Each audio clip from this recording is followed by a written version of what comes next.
Hey, what's up, guys? Super excited to have you guys on here joining me because I'm going to be talking about 5 things that I'm going to go ahead and advise you to go ahead and learn and do for surviving real estate investing in 2023. This is what I'm doing, and this is what I'm going to go ahead and focus on so I can go ahead and have a successful real estate business, so that way I can go ahead and be able to take on the market, whether it's a buyer's market or a seller's market or a balanced market. We're going to be able to make it through as a wholesaler, an investor, or an agent. So the 5 things that we're going to be covering, guys, is going to be on-market acquisitions and off-market acquisitions to finding real estate deals.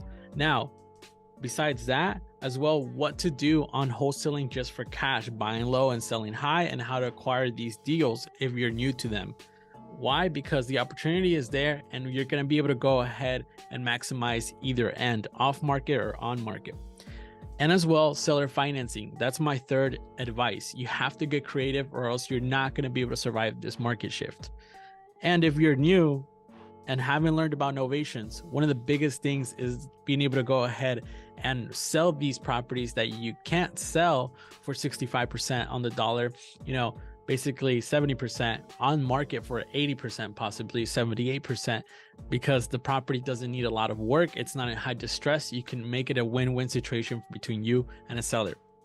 Now, besides those strategies, I'm seeing a lot of BRRRRs and as well a lot of buy and hold investors being conservative and just keeping some of these buy and hold properties. And so what I recommend purchasing. So the first thing, guys, on-market acquisitions has been working super great for our business, and it's one of the main things that we're focusing on because we're able to go ahead and go from 3,000 listings in Arizona to 25,000 listings when the market shifted. It was a very big opportunity of sellers that all of a sudden hit the market that we just need to find the right situations to be able to go ahead and convert those leads. And so that's why on-market for us has been a strategy that we're working with, like Jerry Norton says, a double dip strategy, right? That where you can go ahead and offer dual agency to a seller to represent you and work with the seller, so that way you pretty much get paid on the wholesale fee, but you can also pay them for representing you as the buyer, right? Or your partner, whoever you're going to assign it to. And so that's one way right now that we've really been focusing on, and it just helps us be able to maximize the opportunities that are already on the market, where we don't have to lead generate and have zero money out of pocket for marketing, so that way we can go ahead and be professionals on there and not just be the average wholesaler or pretty much average investor that is trying to go ahead and lock up these deals, because it does take a little bit more of professionalism.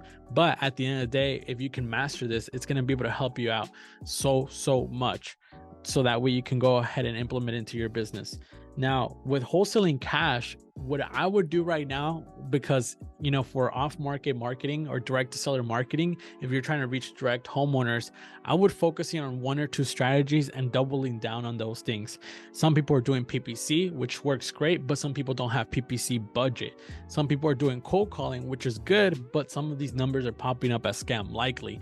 And I know that that's not the best option for us in the game right now, just because you're going to burn through a lot of data and you're not going to be able to go ahead and get the best results. But at the end of the day, if you can hire a VA or do it in-house, you're going to be able to go ahead and call homeowners with high equity, because the difference between this market shift in 2008 was that people do have equity now to pretty much be able to go ahead and move from one place to another if they need to. So you're looking for potential distress situations or situations where they just need to move back, to their hometown, or they got resigned from a job, or where the case may, be, so you can help them out. And so high equity list and, tired landlords are basically the list I would probably recommend. Cold calling or texting with different types of softwares. For cold calling, we use ZenCall, and for texting, there's great softwares out there like Slingshot and Launch Control, and even RI Reply that I've heard great reviews from people. And so that's what I would focus on if you were trying to go ahead and do direct to seller marketing. Just focusing on 2-3 avenues that are going to pay you back your investment, but do it consistently. Because if you don't at least cold call 5,000 numbers and have at least 2,000 conversations throughout the whole month, at the end of the day, did you really try hard enough? Or if you can't go at that pace, try to go at a pace that you are able to commit to, so you can be consistent, because that's all this business is. It's not hard work. It's just simple work done over time, 10 times. and you're going to be able to get those results out just to be the best salesperson you can be. You don't even have to worry about that, because reality is, if you are bringing value with a hot lead to an investor or a buyer, they're going to help you close it to be able to go ahead and get the deal done no matter what. Last but not least, my favorite, seller finance. And I'm going to be showing you guys 2 deals that we were able to pretty much pick up on seller financing with 0% interest. And basically, we're closing on them. We assigned them this time, but we're going to be wrapping them from now on, being able to go ahead and keep them into our rental portfolio.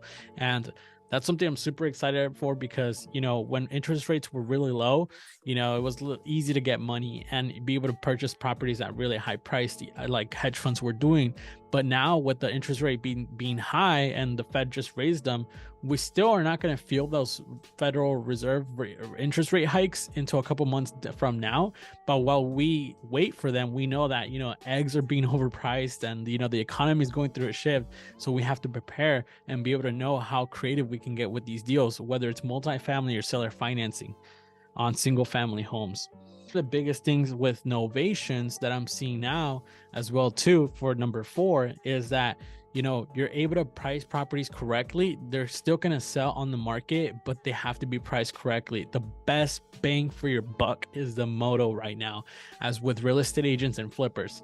If you can flip a property and basically list it at a fair price, it's going to get sold, because that interest rate and that equity that you're basically trying to go ahead and not inflate and sell it at a reasonable price is going to match what the interest rate should be able to go ahead and acquire for that family if you're looking for an end buyer.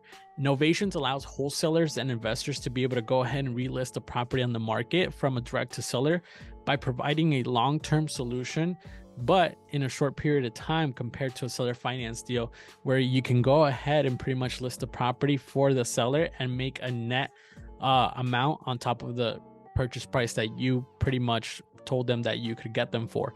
So you have to be very careful with them, and it's basically not legal in every state. So advise with your local real estate community on that, but I definitely recommend them as well, because I've been seeing a lot of people have a lot of success. And number 5 is just buy and hold, guys. A lot of people are flipping that were flipping or got into flipping that didn't know what they were doing. Now they're exiting properties with Airbnbs and long-term rentals and BRRRRs basically, and trying to refinance with, you know, ARM loans and crazy stuff. And that's great and all, because, you know, one of the biggest things about real estate is you want to gain cash flow, but you probably shouldn't have been over leveraged in the first place. So your biggest cash buyers are assets right now that are actually paying 65% on the dollar.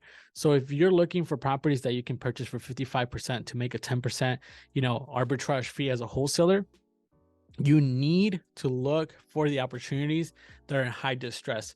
Now, become a professional at that, or you need to look for the opportunities that have some room where you can just provide as much value and solve somebody's problem, whether they're in distress or not. It could just be somebody that simply wants to retire and doesn't want a big 4-bedroom, 3-bed house, you know, and they're willing to sell it for $50,000 less, basically from 80% on the dollar. And they're willing to take, like, you know, 72%. But that property needs less work than the property that's super distressed, and the investor might be willing to pick it up at 75%. Those are the deals that people are forgetting about. And so that's why I recommend to be able to go ahead and stay on top of those. Now, none further less, guys, those are my 5 things I would do in 2023 to survive real estate wholesaling, investing, or as a real estate agent trying to connect with investors, how you can provide value by representing some of these investors in these transactions, or wholesalers in some of these transactions, so you can pick up extra money, whether you're bringing a buyer or you're bringing a seller to work with these investors that might need help. Guys, thank you guys so much for watching this. Now I'm just going to go ahead and loop it back to my screen and show you guys a breakdown of a deal that we just did 0% interest on, and we were able to get monthly payments for the property on a seller carryback because we were able to structure the deal creatively on a seller finance structure out here in the Valley. And this property can easily cash flow about $700 to $800 a month, and the entry cost is less than $25,000, which is crazy, right? But you know, one of the biggest things about these properties is that they're not remodeled and they're as is condition. It's just that investor, or it's usually a family that wants to protect the equity of their home by doing a seller carryback with a balloon payment for a long-term solution. So knowing your product on whatever you're pitching and niching down to that is super important, guys. So nonetheless, thank you guys so much for watching this. I really appreciate you guys jumping on here. Let me break down these deals, and I have a special invitation for you guys to be able to come out to my event February 10th, which is going to be my workshop on how to acquire on-market deals, whether it's on cash, seller finance, or a potential lease option, and as well with a special guest, Brandon, which is going to be bringing in the multifamily game on how he's acquired fourplexes, duplexes, and have answered any questions for those investors that are looking to get into multifamily. So let me share my screen, and you guys will be able to see the deal now. So check it out. This one, basically the sales price was $340, the loan amount was $324.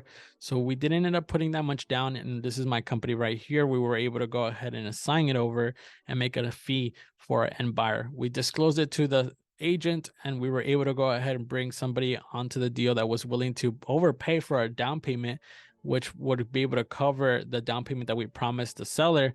And as well, we were able to go ahead and pretty much do a seller carryback on it, where this basically due from the borrower at closing was only $35,000 down, and due from the seller basically it's gonna be $2,800 that he's gonna be netting.